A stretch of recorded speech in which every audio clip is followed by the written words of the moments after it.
Okay guys, konting kaalaman lang po sa mga bagong walay na biik. Ayan po ay kanina kong winalay. So dahil wala na si Mama Pig sa kanila, so magbibigay po tayo ng Electrolytes Elic B. So disclaimer guys, hindi po tayo nagpo-promote ng produkto. Ito po ay for ideas only sa mga kapwa ko backyard hog racing. So ito guys, pwede na ito ihalo sa 1 gallon swine mix 1 sachet 6 gram and 1 gallon 4 liters drinking water per pig.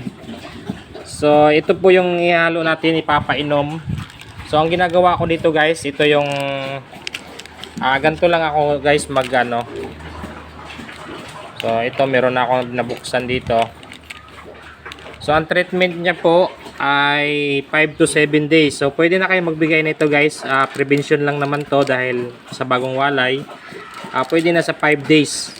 Kahit 3 sachet sa isang araw.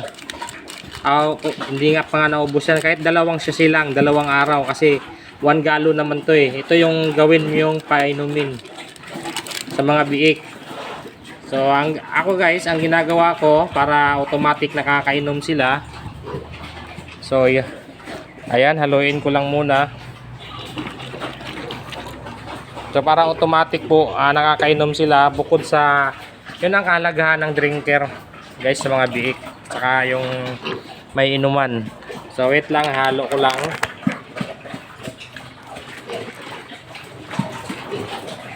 Ayan.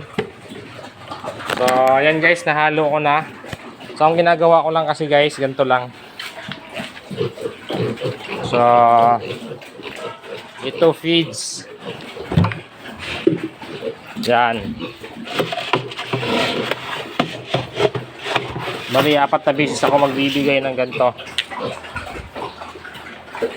sa isang araw. So ang ginagawa ko, ano lang to guys, bali 1/4 lang ito. Yan. So gusto ko i-wet feeding muna sila dahil para automatic silang nakakainom ng electrolytes. So ang ginagawa ko yan, ito yung pinansasabaw ko para automatic po nakakainom po sila ng electrolytes. Then itong sobra, so ito yung kalagahan ng ano ko guys, drinking water, nipple drinker water. Yan. Kahit 2 silang isang araw guys, importante nakakainom. So ayan po yung drinker po. Yan, automatic naman po siya. Pag pinupos, ayan. Yan yung inumin nila. Tapos dito, ayan, binabad ko lang muna. Yan, so ito na po yung mga big guys.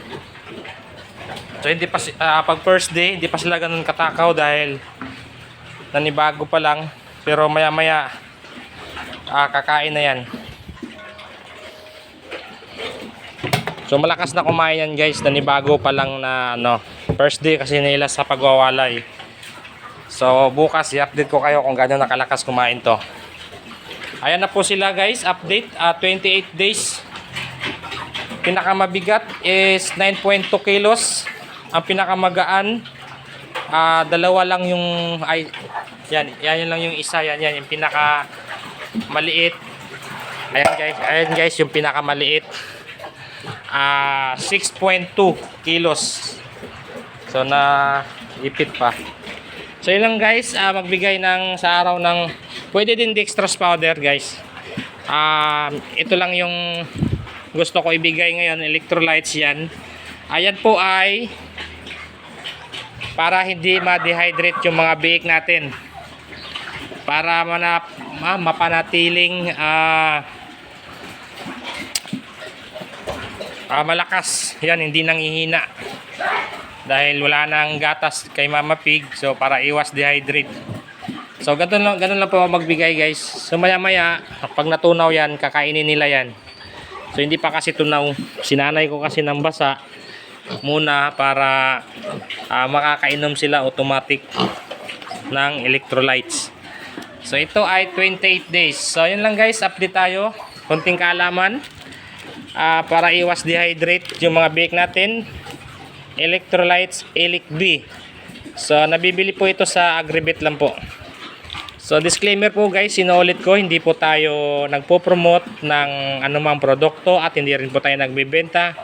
Ito po ay for ideas sa mga kapwa ko backyard grazing. So yun lang guys, maraming salamat. Happy farming everyone. Injan.